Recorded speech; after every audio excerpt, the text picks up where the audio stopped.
A exposición dos cubos nos naceu en Ourense hai 100 anos, organizada por la región, chegou hoxe á Praza Maior de Coles, frente ao Concello.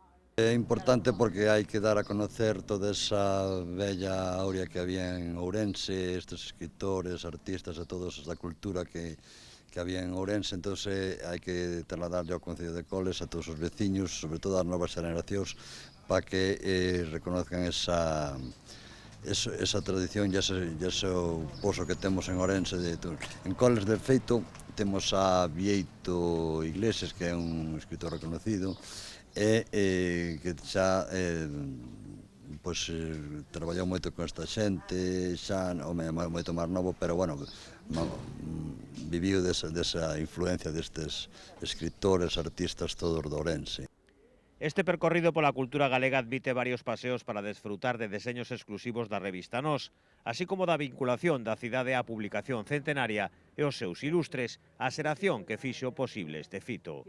Lo que queremos destacar, lo que quisimos destacar en esta exposición es la presencia de un grupo de orensanos en lo que consideramos que fue uno de los acontecimientos culturales que se produjeron en Galicia más importantes en el siglo XX, sobre todo en la primera mitad del siglo XX.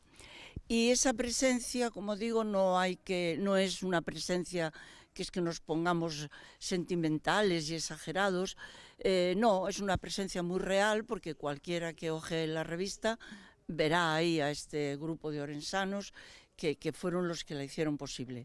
De hecho, la idea fue de un orensano, de los Dieguez, se hacía en el domicilio de don Vicente Risco, en la calle Santo Domingo. Don Vicente era prácticamente quien la dirigía en todo momento. A publicidade ten unha ampla presenza nesta mostra.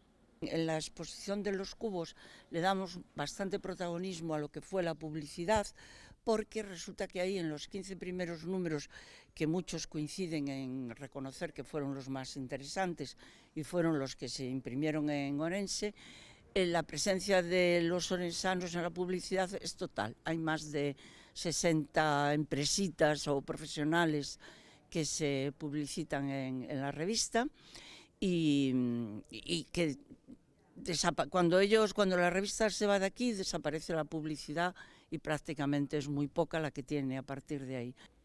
O deseño gráfico da mostra é da autoría de Xurso Vaca, mentres que Alberto Paz se encargou do tratamento das fotografías.